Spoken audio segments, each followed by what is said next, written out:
Despite all of the excitement about the ANC's decline, their policies and their ideology have lost almost zero support among Black South Africa's public. In fact, if voting patterns are anything to go by, younger Black South Africans are more radical in their embrace of the revolutionary Pan-Africanist ideals that the ANC has always stood for, but instead of supporting these policies through voting ANC, they opt to vote for the EFF.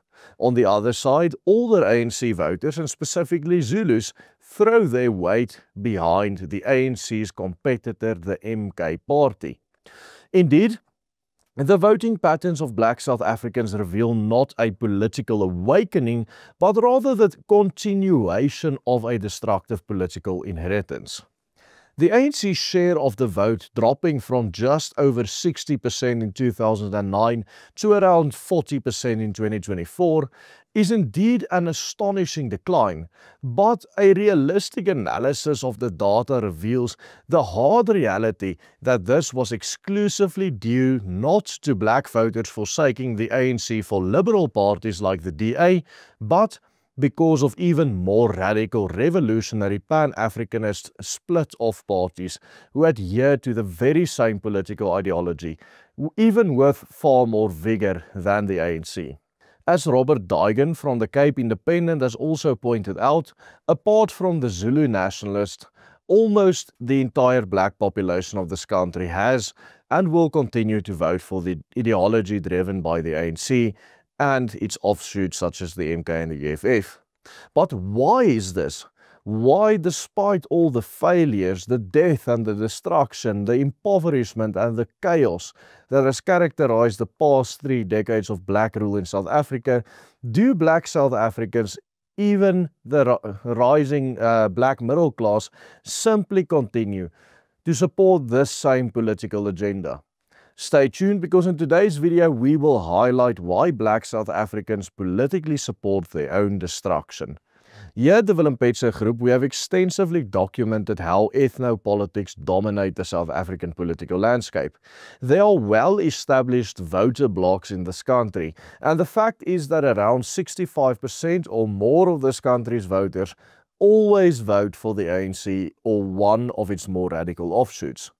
This means that the ANC, MK and EFF are basically guaranteed to gather an astonishing 80% of the Black vote and almost 90% of the non-Zulu Black vote in every single election. Black people in this country simply don't vote for liberal parties, and they certainly don't vote for anyone on the right. The DA, for example, never managed to break more than 4% of their votes coming from the Black voter base. They never have, and by all indications, they never will support the DA. This is, in and of itself, an interesting phenomenon, but what makes it even more astonishing is the fact that over 3 decades of completely destructive policies and incompetent governance and corruption have done absolutely nothing to change this pattern. Despite the ANC's corruption, despite the failure of the EFF to deliver on any of its promises, and despite the fact that the Liberal DA has done better than any of the Pan-Africanist parties by almost every measure, Black South Africans remain simply unwavering in their ideological support for the ANC's policies through their votes going to the ANC and also the EFF and MK. Take, for example, policies such as expropriation without compensation, the National Health Insurance, the Bella Act, whereby South African government radically increased its control over South Africa's schools.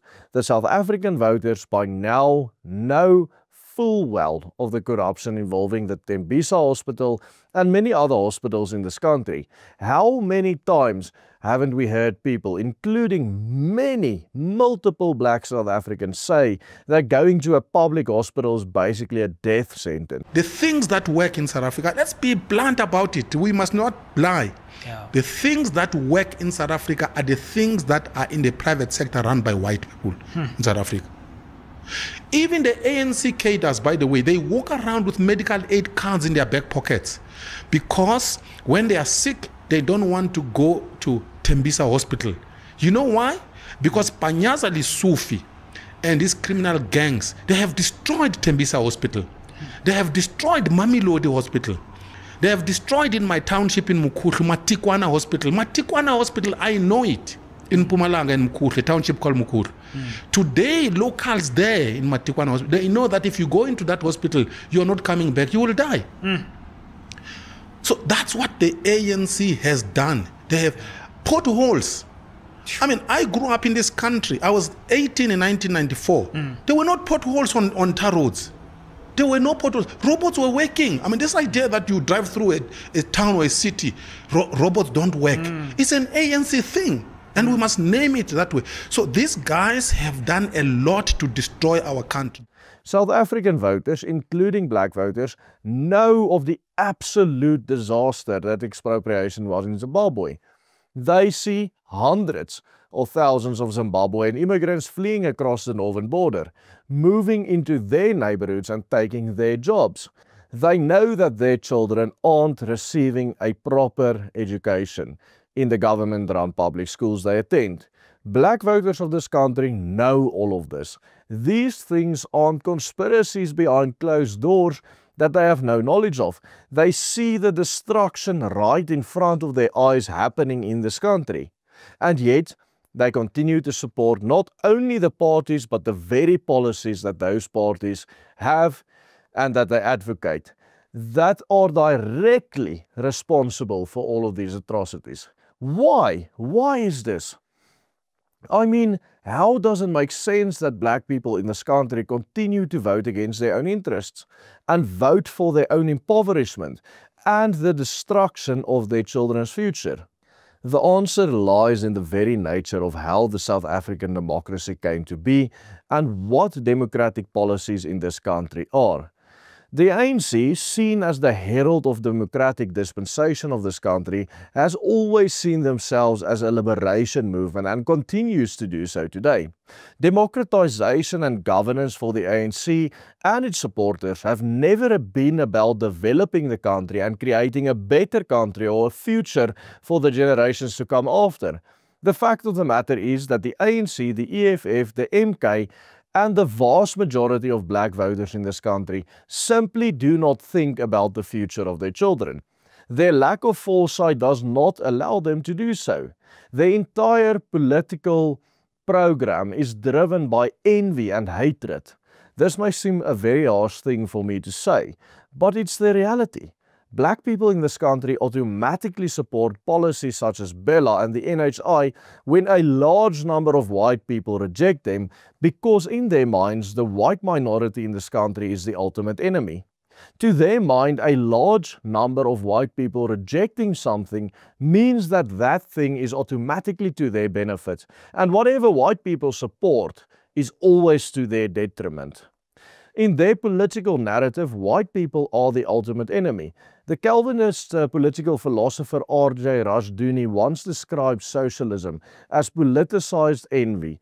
The idea is that envy of those who are successful by those who aren't becomes structured and legalized in socialist politics.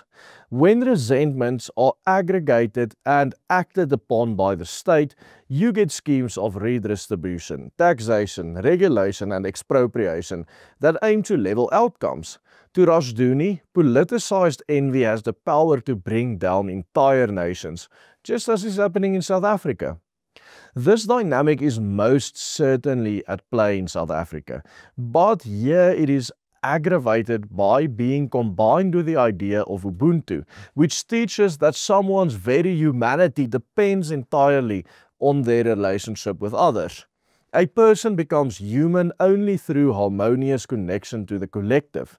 Individuality and distinctiveness are dissolved in the whole. Its one virtue is the rejection of radical individualism, recognizing that people exist within families, communities, and humanity as a whole. Yet, Ubuntu's core flaw is its monistic claim that those who do not merge with the collective are not truly human.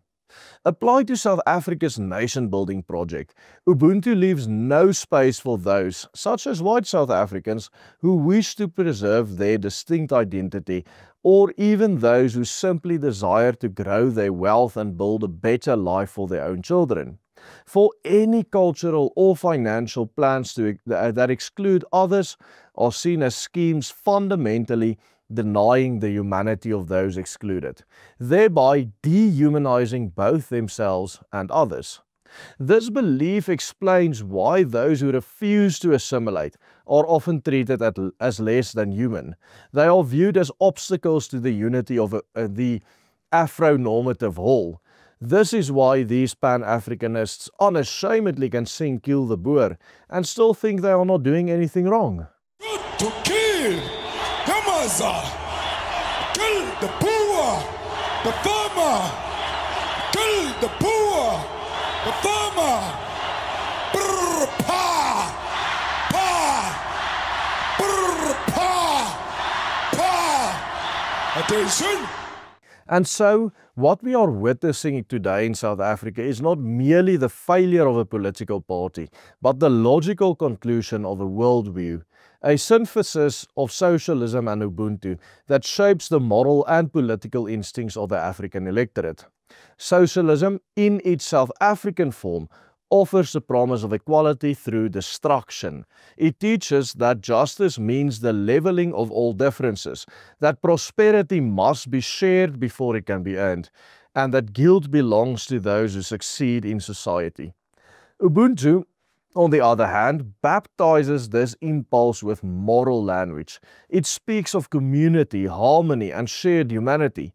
But in practice, it erases individuality. It erases merit and all accountability. These two together create a perfect ideological storm. Socialism provides the economic justification for envy, and Ubuntu supplies the moral justification for forced conformity. This fusion explains why democratic politics here have never truly produced a culture of development or innovation or foresight.